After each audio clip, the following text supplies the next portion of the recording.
Hey, Beth. What is that? Somebody hit the World Trade Center or the... It's a Trade Center. The World Trade Center. Number 2. Yeah. This just in, you were looking at we have a breaking obviously news very story to tell you disturbing about. live shot there. That is the World Trade Center, and we have unconfirmed reports this morning that a plane has crashed. As we come now, we have serious news of a major, very tragic event for the United States. Incredibly, a plane crashed into the World Trade Center. I just heard a loud boom. You did? Was it a plane?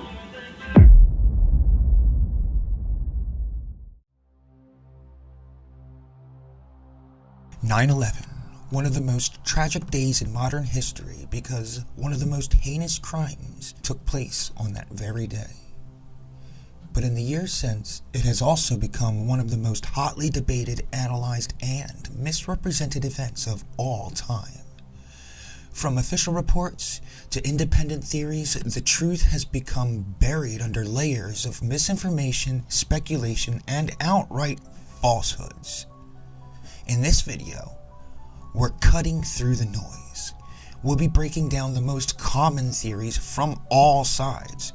So if you came here looking for confirmation of what you already believe, you're in the wrong place. We'll separate fact from fiction using evidence, physics, science, and logic. So if you came here for the truth, no matter where it leads, stick around. It just might surprise you. Now, before I begin, for this video, I feel I should make the point that the truth does not care what you believe or what you think. It just is. So, for those of you who believe it was a cruise missile that struck the Pentagon rather than a commercial airliner, I have some bad news for you. In the early hours of September 11th, 2001, witnesses observed a Boeing 757 commercial airliner drive itself directly into the side of the most guarded building in the most guarded country on the planet, the United States Pentagon. Skeptics of the official story cite photographs of entrance holes into the Pentagon far too small to be the impact site of a Boeing 757 commercial airliner. They also cite 2 sequences of photographs showing a vehicle allegedly too small to be a Boeing 757, choosing instead to believe that it was a cruise missile. This comes as a result of a failure to investigate and validate your evidence, and a failure to understand the dynamics behind the image distortion that occurs when using a wide-angled lens.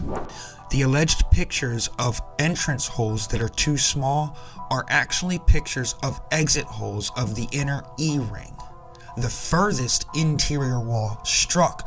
Regardless, we can prove that it was, in fact, at least an aircraft of similar size to a Boeing 757 by removing the distortion that occurs in the sequence of photos that was released from the 2 cameras on the front lawn of the Pentagon. We can deduce the scale of the images and the difference in time between the 2 cameras by using the truck that was driven across the front lawn of the Pentagon by a maintenance worker. The distortion is called barrel distortion, and to reverse it, we use something called a pincushion distortion. The results from these calculations is an object of similar size to a Boeing 757 traveling at a similar speed to what a Boeing 757 travels. The conclusion is that it was a Boeing commercial airliner that struck the Pentagon, and this is math and physics, so it's irrefutable.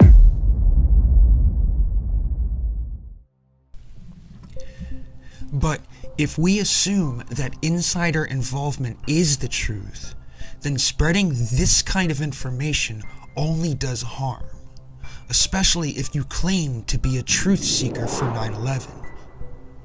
If this is who you are, then you believe you're doing this for justice, not for the sake of experiencing a sensationalized taboo. Because if it is taboo that you're searching for, then since spreading this kind of information would give those hypothetical actors the ability to divert people's attention away from actual incriminating evidence and discredit those presenting it, you can share in their guilt.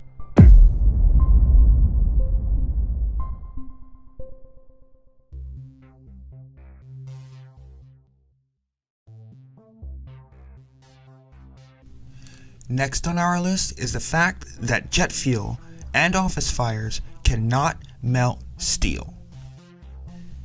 Supporters of the official story claim to debunk this theory by stating that the fires only need to raise the temperature high enough to reduce the structural integrity of the steel. It does not need to melt the steel. And this is true. We could leave it at that if it weren't for the fact that this is a purposeful misrepresentation of the initial theory. That's because the theory is questioning the fact that molten steel was present at ground zero and has nothing to do with structural integrity. We know this because of witness testimony by first responders and cleanup crew, along with the physical evidence that corroborates their testimony. Here are some examples of witness testimony from first responders and cleanup crew. Bottom, because you have so many million square feet of office space that are in those towers. What kind of combustibles are in 1 million square feet of office space? The paper, the furniture, the carpets. The fires got very intense down there and actually melted beams where it was molten steel that was being dug out. Right down below and you'd see molten steel running down the channel rails. Like you're in a foundry. Yeah, like lava. Like it was Like lava lava. from a volcano. Underground, it was still so hot that molten metal dripped down the sides of a wall. It's this fused element of steel, molten steel and concrete and all of these things all fused by the heat into one single element. And they pulled out the big block of concrete, and there was like a little river of steel flowing.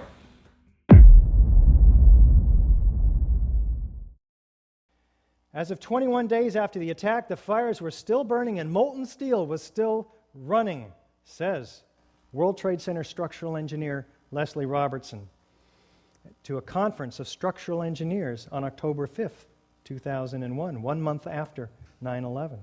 Fires burned, molten metal flowed in the pile of ruins, still settling beneath my feet, says Sarah Atlas.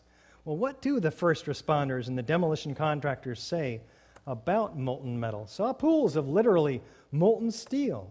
Molten metal beams had just been totally melted. It was dripping from the molten steel. Steel flowed in molten streams. They're finding molten steel, seeing the molten steel, uncovering red-hot metal beams. Molten metal, red-hot, weeks after the event. Molten steel at the heart of the tower's remains. Molten steel beams, streams of molten metal that leaked from the hot cores and flowed down the broken walls. Molten metal dripping from a beam. The end of the beam would be dripping with molten steel. And this structural engineer, Abu Hassan Astani from Berkeley, cites and documents I saw melting of girders in the World Trade Center. Still so hot that molten metal dripped down the side of the wall from Building 6. Debris past the columns was red-hot, molten, running. A fire truck 10 feet below the ground that was still burning 2 weeks after the tower collapsed. Its metal so hot that it looked like a vat of molten steel. Here is a video of molten steel pouring out of the side of the first tower moments before collapse, and a picture of molten steel dripping off of a piece of steel pulled from the debris pile. Skeptics will say that the imagery of the molten metal is more likely aluminum, not steel. But those skeptics would be wrong, because the maximum possible temperature that could have been reached during the World Trade Center attacks only just barely extends over the minimum necessary temperature to melt aluminum, and aluminum does not glow at these temperatures, or at least not visibly. It looks more like liquid mercury. But don't take it from me, Take it from Gary Warner, project engineer and mechanical engineer for the largest aluminum smelting company on the planet.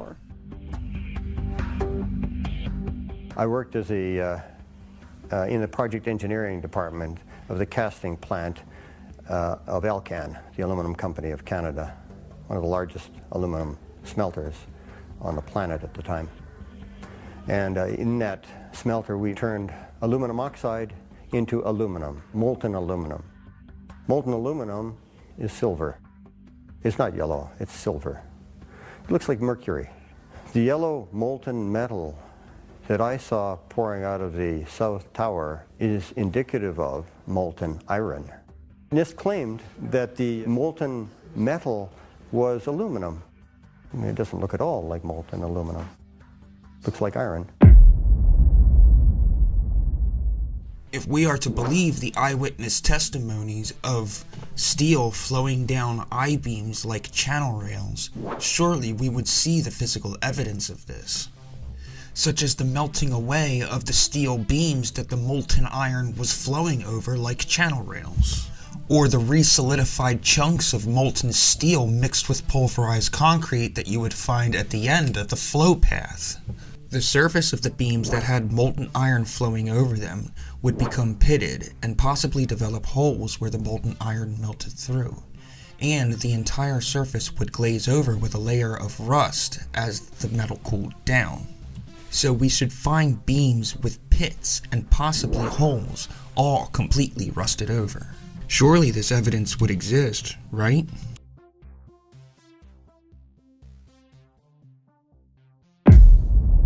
Here are pictures of chunks of resolidified steel mixed with pulverized concrete, and here are some pictures of microspheroids, or resolidified droplets of steel. And here are beams with the evidence of molten iron flowing over them. So, to summarize, here's the witness testimony of molten steel. Here is the imagery of molten steel. And here is the consequences of molten steel.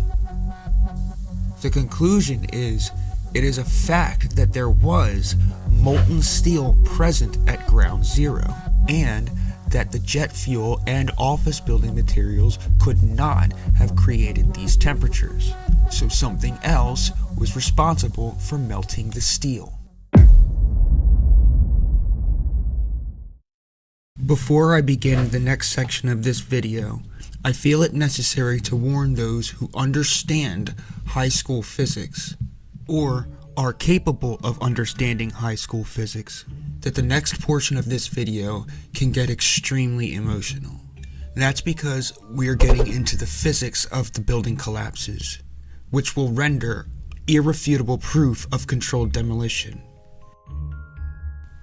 For this portion of the video, we'll be using a physics software called Tracker, meant for tracking the trajectories and motions of objects through space. Up first is Tower 1 of the World Trade Center. The official story claims that the fires caused thermal expansion and weakening of the structure in the area of the crash, causing the upper portion of the building to fall down onto the lower portion of the building, acting like a pile driver to collapse the entire building. The problem is, when the top portion of the building impacts the lower portion of the building, some of the energy devoted toward acceleration has to be devoted toward the destruction or deformation of the objects in question. In other words, the top portion of the building should slow down its rate of acceleration the moment it impacts the lower portion of the building, and that is not what happens. If you track the building and run the calculations, you find that the top portion of the building proceeds right through the moment where it would be impacting the bottom portion of the building, with zero change in its rate of acceleration. That means zero kinetic energy from the top portions of the building's downward trajectory was devoted toward the deformation or destruction of the bottom portion of the building, meaning something else was responsible. Not to mention, in order to even consider the scenario in which the top portion of Tower 1 was able to pile drive and collapse the rest of the bottom portion of Tower 1 in the first place, we have to ignore what is likely the most famous law of thermodynamics, that each action deserves an equal and opposite reaction. Meaning the top portion of the building could have only destroyed a portion of the lower part of the building of equal or lesser mass and integrity. That is why, when recreating the scenario in which the upper portion of a building is dropped onto the lower portion of a building, the demolition devices had to be placed at exactly half the building's height. As you can see, during the recreation, the upper portion of the building experienced such a dramatic reduction in its rate of acceleration that it actually experienced deceleration. This means the top portion of Building 1 should have fell off to the side after collapsing, or just stayed resting on the bottom portion of the building. Next comes the single most incriminating piece of evidence. That's because what I'm getting into next is a smoking gun. It's irrefutable proof using physics and mathematics to prove beyond a shadow of a doubt that there had to have been controlled demolition involved at the World Trade Center. So, if for some reason you are not yet convinced that there were pre-planted demolition devices in those buildings, prepare yourself to have your entire worldview changed.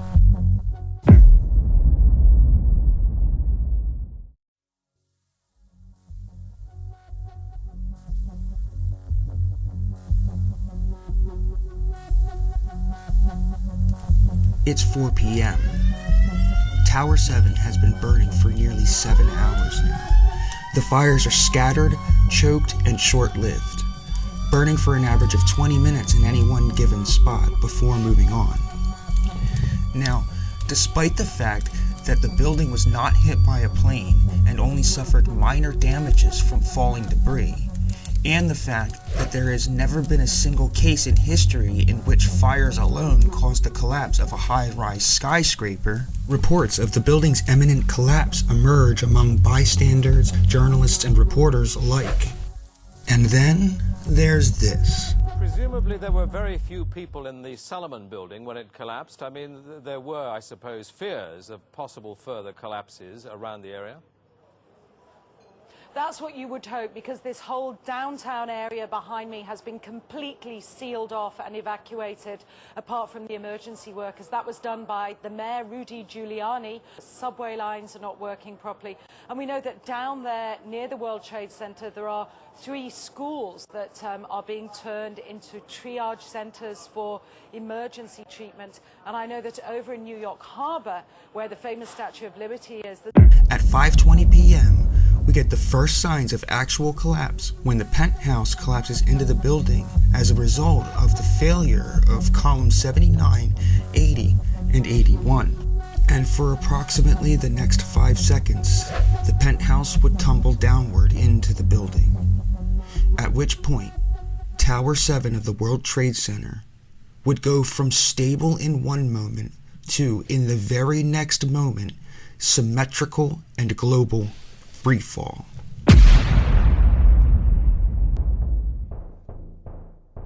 Here are the critical calculations proving this to be true.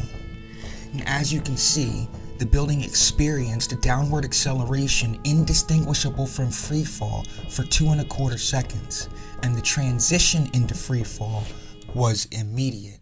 The cursor was placed on the corner of the building, and marks were placed frame by frame. The built-in functions of the Physics Toolkit software capture the positions and times of these marks in a data table from which it computes and displays various kinds of graphs. I'm here plotting velocity as a function of time. The slope of this kind of graph gives the acceleration.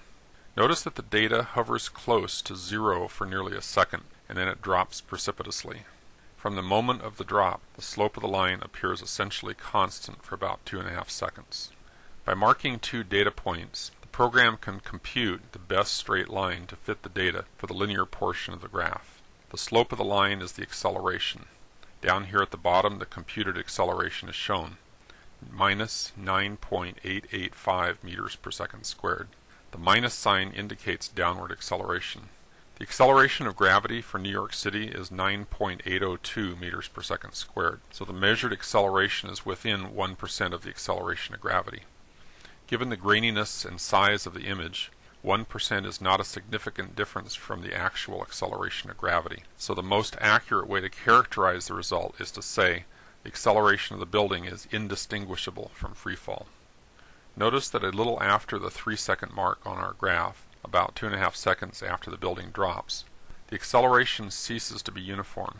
This indicates that the falling building is starting to encounter more resistance. Any measurement of the average acceleration that continues for more than the first 2.5 seconds of fall will show a lower average acceleration, masking the fact that for a significant 2.5 seconds, the building was in literal freefall.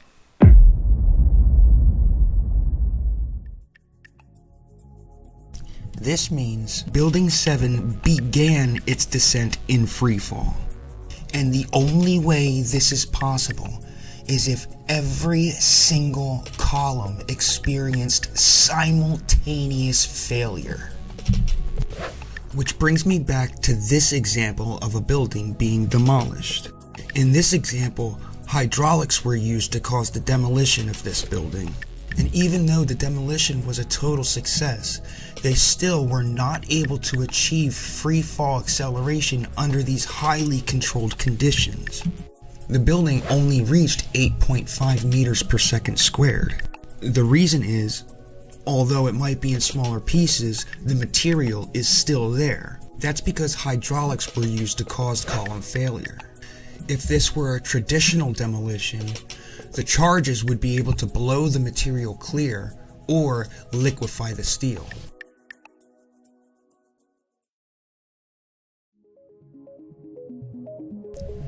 So just to clarify, so that you, the viewer, understand the gravity of the information I just presented you. Right now on your screen is a video of the collapse of WTC7 along with the calculations of its downward acceleration. You can reproduce these same results at home. You can get a video, do the measurements and calculations yourself. Should you do it correctly, you'll find the same conclusion that we have here. But, I mean, it is a video recording, so it's not gonna change. And if you just do the same measurement, it won't change. So this is clearly an irrefutable fact. This is its downward descent. It cannot be refuted. And part of that descent is not just that Building 7 experienced free fall, but that the first 2.25 seconds of descent were in free fall, meaning it began its descent in free fall. And in order for something to be in free fall, there can be nothing in its way. And since it transitioned so quickly into free fall, it only had time to come straight down, which means it isn't enough to just sever the beams or sever the connections or just weaken the material. Because if you're just cutting things or severing connections, all the separate pieces of all the vertical columns are still left end to end stacked in a straight line, and they can't just fall through themselves. And since the transition into freefall took less than 40 milliseconds, there isn't any time for the columns to move out of their own way.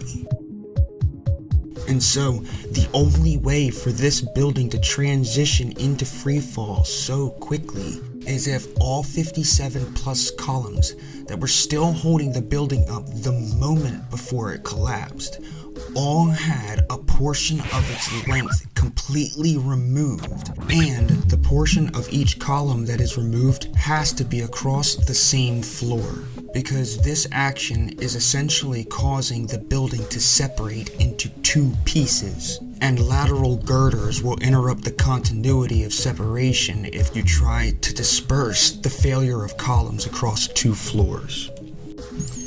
The only way this can be done is if you use a blast strong enough to essentially turn entire lengths of column into shrapnel, blowing it clear, or you use thermitic charges to liquefy the steel.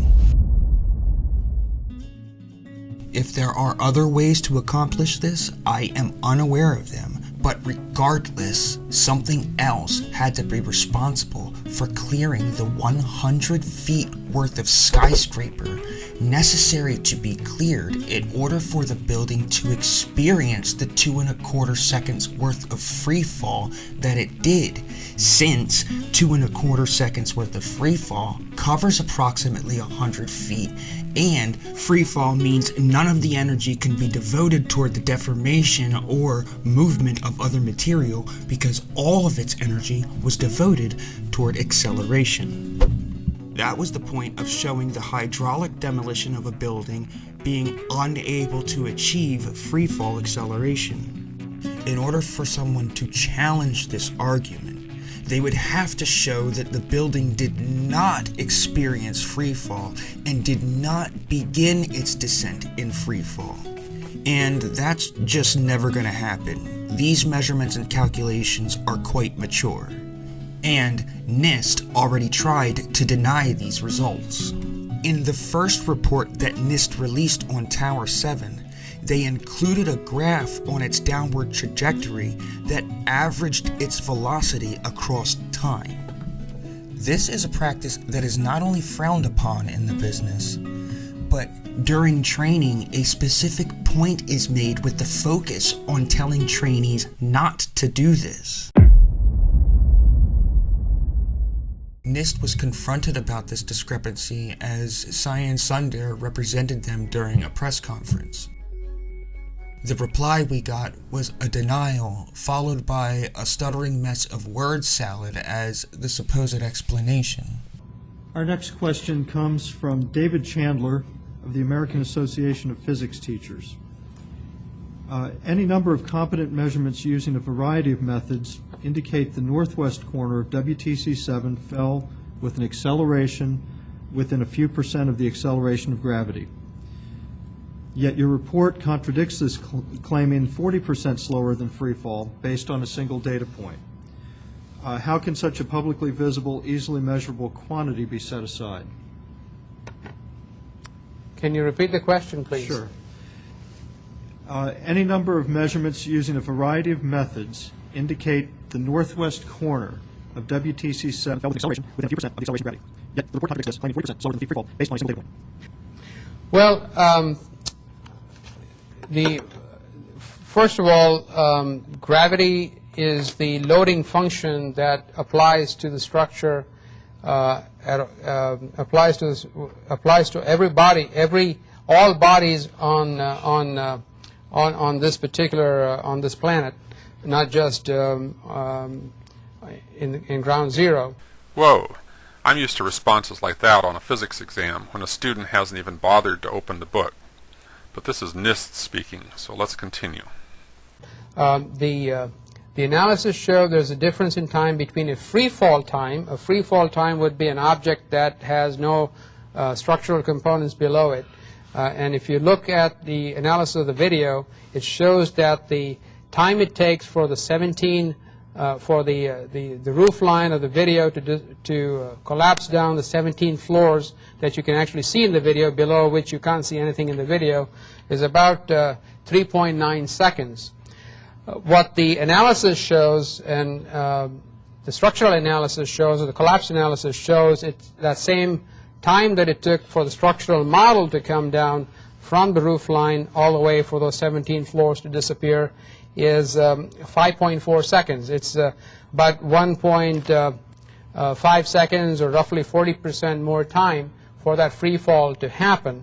And that is not at all unusual, because there was structural resistance that was provided in this particular case, and you had a sequence of structural failures that had to take place, and where everything was not instantaneous. NIST eventually had to concede on this, since it is just math and recorded videos, and everybody has access to them. So they eventually recalled the first report and re-released a revised version that contained a corrected graph. This was a very lucky hit, though it will likely never happen again. But this isn't because NIST did such good work that the peer review process will yield few corrections. The reason is because it's impossible to put NIST's work through a peer review process, because their work methods have been classified. And the reason they gave is releasing their methods and all of the specs behind their work would be a threat to national security. Just ask those in the engineering department of the University of Fairbanks, Alaska, what happened when they tried to obtain the specs and settings for the simulation of the collapse of Building 7. Girder is A2000, it's designated A2001. Its shop drawing has never been released. Really? No. Why is that? That's a good question.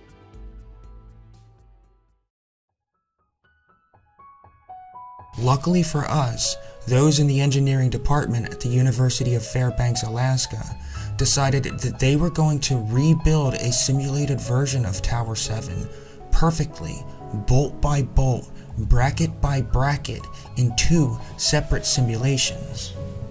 They did this to test the scientific plausibility of the official report that we've been given. Here is the conclusion of their experiment. Professor Halsey's final conclusions regarding Building 7 are as follows. The principal conclusion of our study is that fire did not cause the collapse of WTC-7 on 9/11. Contrary to the conclusions of NIST and private engineering firms that studied the collapse. The secondary conclusion of our study is that the collapse of WTC-7 was a global failure involving the near simultaneous failure of every column in the building. The simultaneous failure of all core columns over 8 stories, followed 1.3 seconds later by the simultaneous failure of all exterior columns over 8 stories, produces almost exactly the behavior observed in videos of the collapse, whereas no other sequence of failures that we simulated produced the observed behavior. So what does that really tell you? It really tells you that all those interior columns came out at once. At once. The exteriors also, a few seconds later, came out at once, giving you free fall, which comes down, straight down. No thermal expansion, no girders walking off their seat. Sever the columns over 8 stories, and the building comes straight down. This experiment was funded by an organization called Architects and Engineers for 9/11 Truth, an organization that consists of over 3,500 different architects and engineers with PhDs in the field, all coming to this exact same conclusion. There are several other 9/11 Truth organizations also for mathematicians and physicists, pilots, first responders, sociologists and psychologists, lawyers, and then just scholars in general. That means, overall, there are several thousand PhD-level experts making a concerted effort to spread this same information.